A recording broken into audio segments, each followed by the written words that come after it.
Every customer-focused business today must think like a logistics company, because the last mile is the only real touch point between you and your customers. It's the make or break moment for brand loyalty and consumer trust. But with rising expectations for speed, affordability, and sustainability, how can businesses truly excel in last mile delivery while maintaining operational efficiency? Can businesses turn logistics into a competitive advantage? Can they embrace technology for smarter fulfillment? Gautam Kumar, COO of FarEye, joins us to answer some of these questions. And before we get into that, let's have a quick word from our sponsor. Before we jump in, let's thank the sponsor of this episode, Dr. Tech. Dr. Tech can help you build your e-commerce store and start selling quickly online and on social media in just a few days. And Dr. Tech stores are gorgeous, modern, and responsive. They are fully customizable and simple to use. Dr. Tech stores have hundreds of included optimizations that will help you sell more online, and a support team that can answer all of your questions. With Dr. Tech, there are no hidden costs, no commissions on sales, no add-ons to buy. Everything is included in one simple subscription. So go to hellodr.tech/ATP to get a free trial and start building your store. You can find the link in the description below. Also, Dr. Tech is offering a special deal to the listeners of the Asia Tech podcast. After your free trial, you can get your first full month for only $1. To get this deal, simply type ATP into the live chat and they will send you a special promo code. Thanks again to Dr. Tech for sponsoring, and now let's get back to the show. Let's just jump right into this thing. How are emerging technologies impacting last mile logistics? Yeah. That's a very interesting question, right? So in last mile, if you'll see, this is the only touch point with the customers. Where Right. like when customer is coming online, offline, it's going to get delivered. And the role of technology is much more higher because the guy who is going to deliver is not much educated. It's mostly like a blue collar guy. And then like technology is the only touch point that is going to communicate with the consumer and all the stakeholder in the e-commerce value chain. And like if you'll see the with the impact of the generative AI and all, right? So it was earlier predictive that, hey, your shipment will reach by this time. But right now, if there is a traffic condition or something, then generative AI will reroute the entire thing. They'll correct, they'll take the action, and then they'll intimate the customer. So, with the emerging technology, definitely it's going to impact with a good cause. And it's much more effective way to deliver the shipments to the consumer. So if this is it, you make a really good point though, right? And we didn't get a chance to talk about this yesterday or the day before, but that face-to-face interaction that you have with the person that's doing the last mile delivery really is like the seminal point for customer satisfaction, right? I could be getting a diamond or something I really want delivered to me, but if the interaction isn't great, I'm going to be slightly disappointed with my customer satisfaction. True. How do you address that? Yeah. You're absolutely correct because e-commerce is all about the loyal customers and the consumer experience, right? So if customers are getting amazing experience, then definitely they'll come more and more to you. If you're going to, giving bad experience to one customer, earlier they were disturbing through the mouth spreading to the sixth person. But nowadays, in the era of social media, through TikTok, through Twitter, through Right. Instagram, Facebook, they are going to hamper your 6,000 more prospect. It's like 1,000 times more as per the research and the data, right? Right. So like when someone is going to deliver the shipments, it's not that they are going to deliver only one company shipment. They might be delivering same guy, the Apple phone, same guy, the credit card, same guy, the shipments of the e-commerce company. And the customer treatment for all the 3 different categories or 4 different categories are different. Completely. And then as a tech provider, we make sure that, hey, like if there is an Apple buyer, what should be the personas? If there is a bank customers, what should be the personas? And how you will have to behave with them. And technology is going to help them to increase the consumer experience. Not only that, let's assume like if tomorrow customer wants that, hey, like I wanted to receive my shipment. After 3 days, I got something urgent at my family and I'll have to attend, right? Right. And then how will you reschedule that? Right. How? So how do you fix that? So once like shipment is getting started from the first journey, we at FarEye is going to help them to provide the SMS link, and through the SMS link we do provide multiple functionalities, features, and customer interaction tool. If you wanted to reschedule, just click over there, select the shipment time when you wanted to deliver. And not only that, if you wanted to send some special message that, hey, like leave at my doorstep, leave with my security guard, leave at my building counter, or a near to parcel locker. Right. Then you can do everything using the technology like FarEye. So that's what like this is becoming much powerful thing. And not only that, like even enterprises are going to collect the NPS through the tiny URL through the SMS. So again, like this is going back and giving like a NPS score about the product to the consumer. So we already talked about how emerging technology is going to impact last mile delivery. It's clear, right, that in real time, generative AI is going to have an impact on routing and a whole bunch of other parts of this process, right, in this value chain. But you're also gathering all this data that should be able to help people then make a determination as the order is being made, how that delivery process is going to happen. So as you collect more and more of this data, what's the right word? Like how close can you get to giving this customer the perfect experience that they expect? Because every customer is different in their expectations and in the place where they live and in the experience that they're having when they're ordering and receiving, right? So if I live on the 12th floor of a building, correct, you may live in a big house, yep, right? So that experience is going to be completely different, even if we're both getting an iPhone. Yep. How do you use that data to make sure that experience is better across the board? Got it. I'll give you some interesting example. Let's assume please. like you're working in office from Monday to Friday, right, and Saturday, Sunday you are at the home, yeah, right? And your shipment is by some time is coming on Saturday. From the previous data, we advise the delivery boy that, hey, like he would be available, your XYZ person would be available to whom on Saturday. Don't attempt delivery on the in the office, and you can think about the cost associated. Because it's a massive data. If there is a last mile cost is close to 45 to 55% in the developing region, even in Thailand, it's much more. Is it really? Yeah, it's a humongous cost because and there is a huge cost of return logistic as well, because like again he'll go back, bring back tomorrow, and the consumer anxiety and behavior, or rather I'll say, hey, like your shipment is like I came near to your home, where do you want to drop? And then you will be surprised, hey, wow. How you come to know today, like this is my home address. That is one point. Another point, like like I have the pattern that every time, why not going to leave on my doorstep or with my security guard? Then just like he'll leave and he'll drop masses, one note will come, hey, like your shipment as per the previous record has been delivered and handed over to security guard. Why not going to pick from there, or they'll hand over, right? So that is one use in context of consumer experience, right? But if you'll see the broader use in case of the generative AI, like on the learning models, the data is running, right? So what we use, we predict the best patterns, the best behavior to take the right actions over there, and we are using to lot of companies to optimize the vehicle.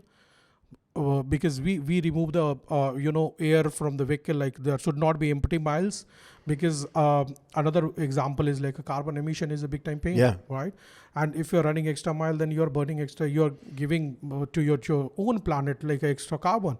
So this is also very important part. So we are using those data points to optimize the route and to reduce the carbon footprint as well. Yeah? How bad is it? Because you mentioned this when you were talking about some of these benefits, right? And how you use data.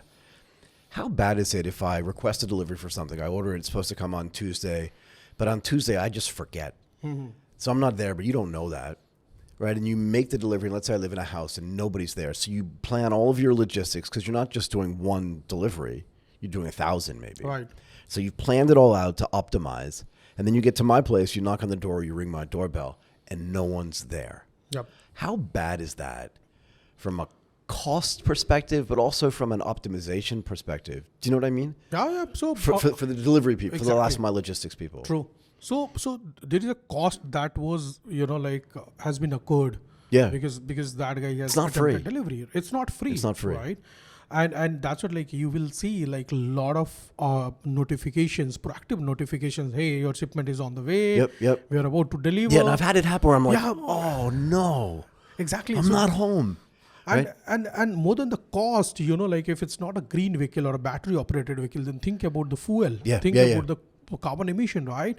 So we proactively. But also the guy that's delivering is going to Exactly, get annoyed. Right. So that customer experience again for the next person to whom he's delivering, they're going to get the bad result from what I've done or what somebody else has done. Right. Sorry, go ahead. All right. So you're correct. So in that case, if there is no one at home, then definitely enterprise is suffering with the cost. And that's what like we observe the consumer behavior. If we'll do more than 2 times or 3 times, Right. then the next time onwards you will get the call. Hey, I'm about to come to your place. Are you available? Right. This is the role of data, right? Right. Because you can know this guy's never at home when he says he's going to be home. Right? So it's not the right time. A guy might be busy or might be a medical practitioner because there might be some certain emergencies, right? Yeah. So like getting calls and they making deliveries in some of the exceptional cases are also like accepted into the market. Yeah. So I have not lived in my home country for 35 years. Oh wow. Right. And neither one of the countries in which I've lived, actually all 3 of them, including Hong Kong, have been like native English speaking countries. Okay. So back then, 20 years ago, 25 years ago, whatever, it was, I mean, I spoke Japanese, so that's easy. Mm-hmm. But I don't speak Thai. Got it. How can we use technology to make those interactions on the tech, mostly SMSs or on the phones or even phone calls, Right. better so that I can communicate properly with the person who's delivering it who naturally is not a native English speaker? And it's not true just for Thailand. It's true for Japan and Indonesia, all over the world, right? A lot of the countries. Yeah. So right now, like using translator, like there are a lot of APIs are available for the translation, right? Sure. You might have seen like when you are getting the shipments and you might be asking, hey, I'm away, but the driver might be saying into the Thai language. Yeah. So that is through the generative AI, we are working on the agents, right? Yep. And those agents would be like a bot calling agents. You will speak in English, they'll understand and they'll revert back, in their language with their staff, and they'll get back to in English, right? Yeah. Now things are coming up. We have implemented this to our customer support at Farai. We're like we are catering to our own customers and testing in the pilot mode. How's it going? Yeah, it's going great, and we have saved like a humongous cost. At not only at our end, but like if something is working and as a human behavior, like if any ticket is coming, then like at least we'll take 15-20 minutes to do the right analysis, give the right answer. But using those like Gen AI and the agents, within 5 minutes, sometimes in we have seen like in some 20% of the cases, we are going to provide the solution, and translator is one piece that we are working, and definitely like we'll have beautiful solution not only at Farai but entire globe is working, and you will see like boat is talking, calling. They're having like all those trained agents from the data, right? And that is a new era that we are living into. It's a weird situation though, right? Like I studied Japanese. I'm proud of the fact that I can speak it. I like speaking English. You're probably multilingual as well, and there's a fun part to it. Yeah. But I was at Fortune Town, right, buying some tech stuff last weekend with my business partner, and we don't speak Thai. And the woman who was dealing with us couldn't speak English. Yeah. But she was literally like talking into her phone. Google Translator, but live. She was live talking into her phone, showing us the English. Exactly. And then we were typing in English, went right back to her in Thai, and we did a whole transaction. Right. It blew me away. Yeah, but it happens, and they're like a lot of like tools are available right now, but now with the Gen AI, it would be much more actionable. Once you're going to ask everything, it will show the entire product and communicate, and they'll revert to you directly. Yeah. I just feel like learning a language is so much fun. I'm hoping that people don't stop doing it. What are some of the big challenges that businesses face when they think about, I have a last mile operation, but it's suboptimal? Right. What are some of the challenges that they're facing, and how do they fix them? Largely, all the enterprises, what I have seen, they are bit more reluctant for any of the changes, and that is because it's working, even if it's not perfect. Like, why do I want to change this kind of thing? Right. But at the same time, if you'll see like there are like a number of examples that you have seen, like how Kodak happened, the Kodak camera versus like new phones, right? Sure. So tech is like something similar. I can't believe you went back to yeah. Kodak. I used to use that example all the time, but you're right. Kodak invented the digital camera. Right. And right. just were like, we're going to lose our film business Exactly. if we put this out. And in fact, they lost their whole business. So anyway, go ahead. Kodak is a great example. Yeah. So my strong recommendation would be to all the enterprise and the CXOs that I'm meeting globally. Right. Definitely it's not an easy journey. And we'll have to figure out the right way of accepting the change management. Right. And lastly, if you'll see like the biggest drivers would be the customer expectations. Yeah. I was in India, and you won't be surprised that like delivery is happening in 10 minutes, 12 minutes. Yeah. So sometimes, like if you are not going to search Coke at your room when you wanted to drink Coke, Right. you will order and like it will come within 8 to 10 minutes. Right? So this brings up another really good question for me. I believe that every company, and I think I said this to you on Friday, but I believe that every company should be their own media company, because if there's a story out there about you, you should make sure that you're the one telling it, right? Okay. Because otherwise somebody else is telling it for you. Right. But I'm also starting to think that every company should really be concerned about their last mile logistics. True. At some level, right? Because if the storefront now is your front door, Right. then every business is going to be impacted by what that experience is like. Got it. And you said you've been talking to CXOs globally. Yep. Are they all getting that as well? Yeah, of course. Are they? Of course. Because pre-COVID, and I don't like to talk about COVID a lot, but pre-COVID, not everything was getting delivered. But once you have that experience, like you said, just the Coke is what reminded me of this. Right. Well, now I get anything delivered, Yeah. which means that anything is going to get delivered. Yeah. And some companies that weren't delivering before or weren't thinking about it now have to think about it. Yeah. Yeah. I'll give you like two very interesting data points for the driver, right? So, as you correctly told, like your store is only a door front, right? Yep. And when like if you're on the offline store and to become like a online, Yep. you will have to have like a multiple platform to sell. Might be TikTok to Instagram to Facebook to social media. It's got to be omni-channel everywhere, right? Omni-channel, right? Yep. And even to go to deliver the shipment to me to you, you need some logistic partner, right? Yeah. And the company is sitting on top. The CXOs are into the cost pressure. Yeah. Yeah. Yeah. And when you are into the cost pressure, then your dependency would be on the crowdsourcing gig worker. Right. Yeah. And if you are working with a lot of gig workers, lot of youngsters, part-time workers, then your 2 hours window, 4 hours window, 6 hours, 8 hours window. Because they're not your employees at some level, so maybe they're not as reliable as. Right. Right. So then like without technology you can't stitch everything. Right. Yeah. Even your government will also catch hold. I was in Australia. And there's a policy that, hey, like if some driver is working for 3 to 4 hours, then you will have to give compulsorily 15 minutes break. Really? Yeah. And how will you track that if you don't have technology? What would be the dashboard over there? Right. Right. And Right. certain things like a company liability in like a Netherlands, like if you're delivering something, you will have to become carbon neutral. And you're It's dependent. really complex. So that's what like I'm going to give you like a different example, and then like your dependency to the gig worker, you don't know which motorbike they drive, they have the electric or they have the diesel, they have Right. the petrol, right?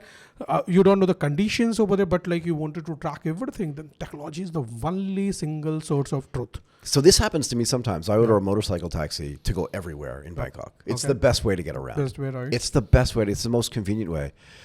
And when you order it, it tells you what kind of bike he has, Right. and what his license plate number Right. is and what his name is. Correct. But every now and then, because this gets back to you need to know what the bike is, who the guy is, and all this other stuff. Otherwise, you can't optimize, right? And again, is it gas? Is it electric? All these things. Sometimes that guy shows up with a different bike. Yeah. So Because his bike broke maybe, or he lent it to his uncle or something. He still shows. So in that case, like customer will have to report, right? Because it's a technology.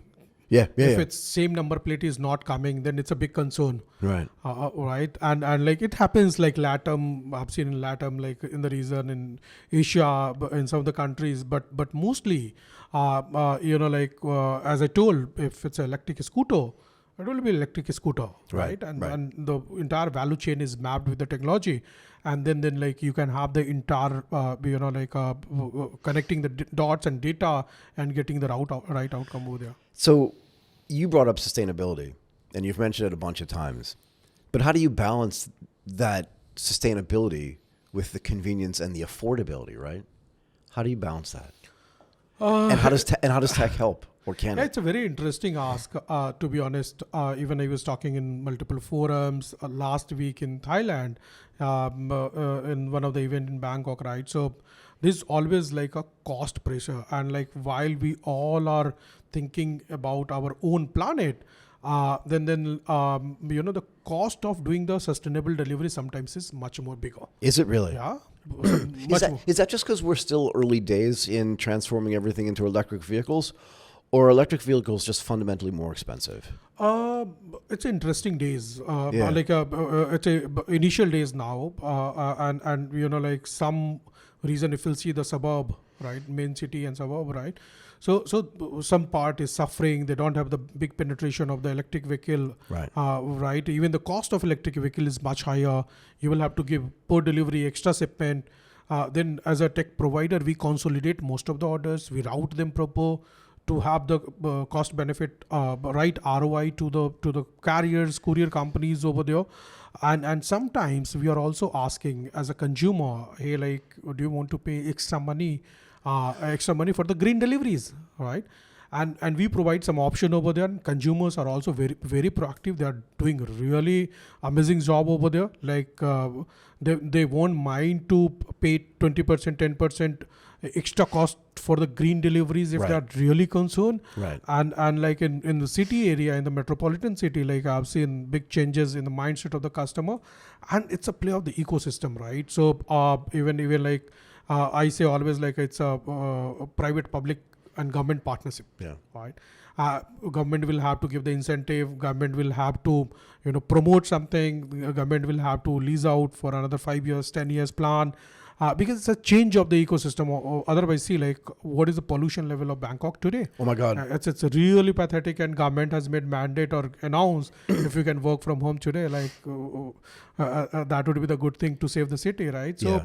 so that's what, like, the green deliveries are the key. While like it's coming initially with some extra cost, but with the partnership with the government and public and private companies, like they are trying to manage together. As a tech provider, we do monitor everything. Yeah? That's so interesting.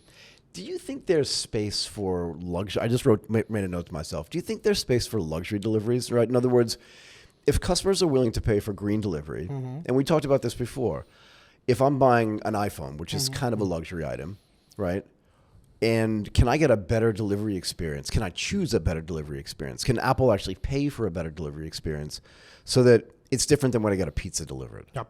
Does that make sense? Yeah, And are people requesting that? And do you have data on that you monitor as well? Yeah, so we have like a lot of data points. Even we work with some companies that Apple has selected them exclusively to work based on the best service quality. That's what I want to know. Yeah. Sorry, go ahead. And think about, like, for the shippers, like they have like 10 different courier company to work with. Right. But there is only 2 companies where like NPS is like 4.8 out of 5. Right. Rest are like below 4. Second, just giving some hypothetical example. Yeah. I'm not I understand. allowed to take like a No, I don't want to know. data, I don't want to right? know. Yeah. But as you ask about the Apple deliveries, yes. So based on the service qualities, based on the right on the time, because like if you are going to deliver with some big customer, big ticket size customer, we work with Gulf with the luxury brands, a lot of luxury brands over there.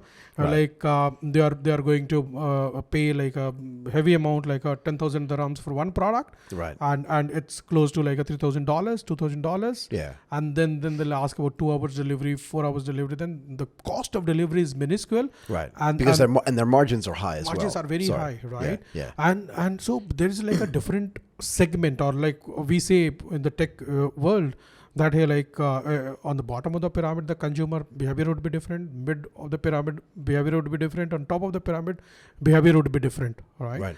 And we'll have to map as per the technology, as per the behavior, as per the requirement, and that's what, like, we are mapping. If somebody is paying more money, it's a quality comes with a cost. Yeah, exactly. Yeah. Are there other ways that last mile delivery can help companies differentiate themselves?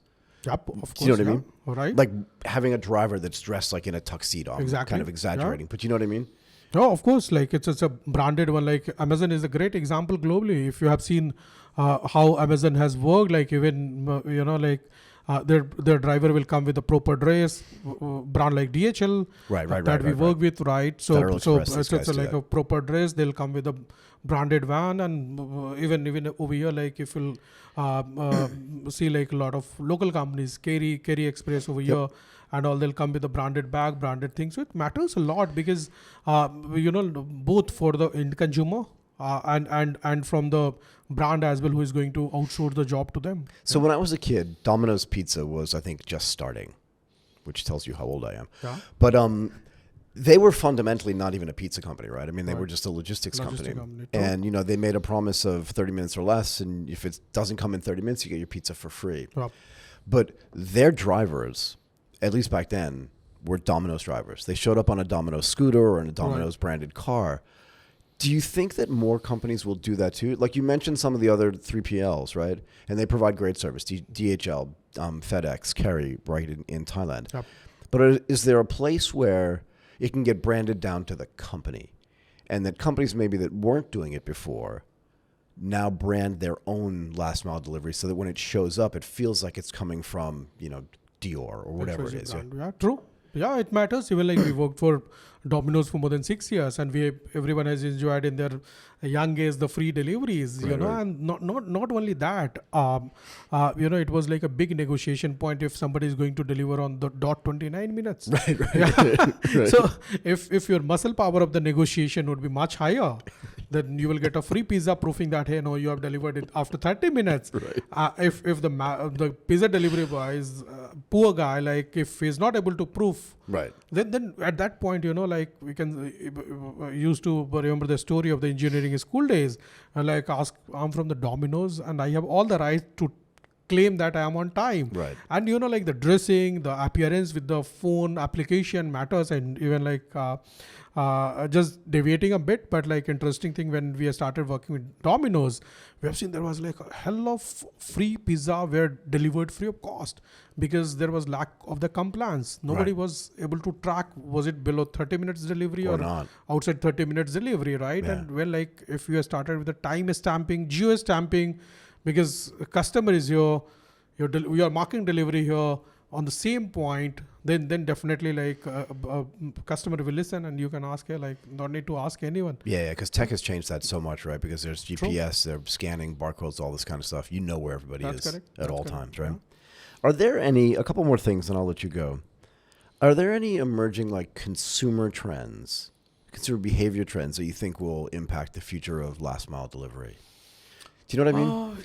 Where like a whole cohort of consumers are thinking, oh, maybe we should behave this way or that way. Or like, does Gen Z or Gen X look at stuff differently? That kind of thing. That's very good prompt, right? And I'll say like Thailand with approximately 72 million population, right? Yeah. Where like Gen Z is one part, but if we'll see like less than 40 years, there is like close to 52% of the total population. Here. Yeah, over here in Thailand. Yeah. And and go back to the Gen Zs, where like earlier there was time where like we are fine, like it will get delivered in 3 days. At least we are getting our shoes or getting our orders. But everything like nowadays, Gen Z is same day. Now, even like most of the population is thinking that, hey, like if it's coming tomorrow, better let's go to have the shopping if you have time. Yeah, exactly. Yeah. So the demand is going to change the big time, and largely on the global level, right? Yeah. And Gen Zs are like a much more I say they are the gold medalist in driving the e-commerce consumer experience, and thanks to them, that's what like we are getting a lot of technology requirement. I'll tell you a funny story. The day that we recorded at the event where we met, we forgot to bring our headphones. Oh, okay. We need them so we can monitor sound, right?